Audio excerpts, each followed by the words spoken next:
Assalamu alaikum warahmatullah. Wa alaikum salam. How's it going, man? Alhamdulillah. What you up to nowadays? Not much. Enjoying the weather.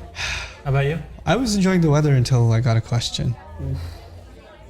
People be messed up, dude. This lady emails me and says she's expecting, mashallah, and her husband tells her that we can't afford a baby, so you should abort. Oh my God. Like, how he could say that, I don't understand. Like, we don't have it as, this is not the time, and he's even dropping some religious justification in there. Subhanallah. And he says things like, oh, you know, in the first few months, the angel hasn't blown in the soul to the baby yet, so it's not really a human, so it's all good.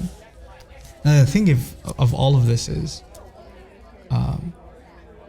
I'm not in a position to give fatwas, right? And I'm never going to do that. But first of all, to cite that we cannot afford this child. And then, of course, all the other religious justifications are later. The real reason is the guy doesn't want to spend money, right? So for money, he's willing to take a human life. That's what he's willing to do, which is the most absurd, offensive thing. And it's particularly mentioned in the Quran, something the mushrikun used to do. وَلَا تَقْتُلُوا أَوْلَادَكُمْ مِنْ إِمْلَاقٍ and خَشْيَةَ إِمْلَاقٍ.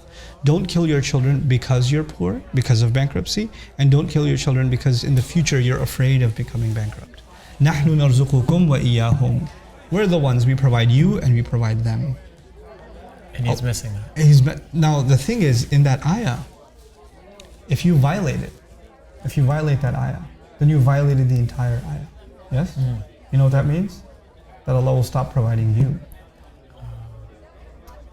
You blocked Allah's way of providing to this child, and you ended up killing this child because you thought you're not going to be able to provide for them. And Allah is saying, what did you think you provide for them?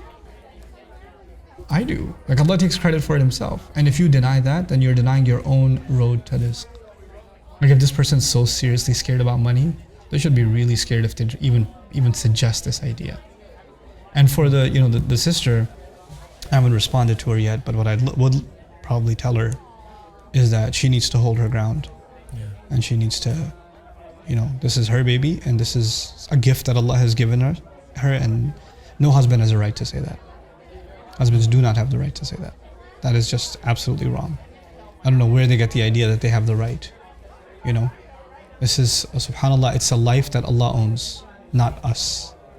We don't have a say in it. We really don't, So may Allah Azza wa Jal make the situation of these kinds of women easy, man. Sometimes wives are messed up and sometimes husbands are like epic messed up. So what about situations where, some people, it's not marriage, maybe someone was abused and then they ended up conceiving. I mean, how do you That's a completely different situation. But even then, the idea of abortion is something else. It should be said about those kinds of cases that child should not be considered cursed. Because that's what society does, right?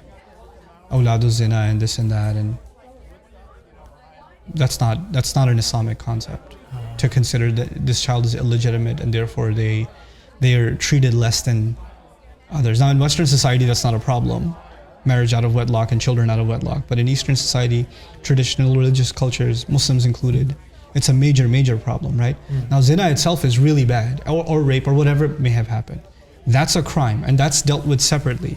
But this child is not supposed to pay the price of somebody else's crime.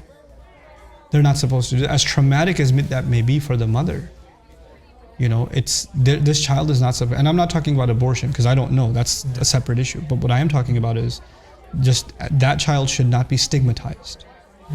And the overarching principle that protects that child from being stigmatized is one statement from Allah. One saying says it all. وَلَقَدْ كَرَّمْنَا بَنِي آدَمَ. We honored all children of Adam. That child is also a child of Adam, which means they're dignified by Allah. Which means at a certain point in the pregnancy, a ruh came and was blown into that child also. And that ruh was also from Allah. Allah sent it. Angels also descend on these mothers, right? Yeah. So that's not something we can take away from them. But then there's the complicated side of this problem, which is the abortion itself, Yeah. right?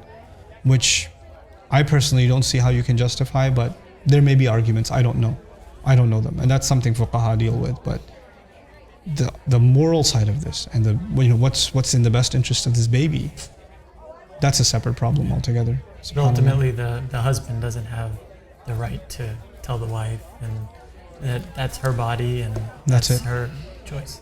Yeah. Subhanallah. May Allah help the Muslims, man. Ameen. Barakallahu wa lakum. See you next time, inshallah. Assalamu alaikum.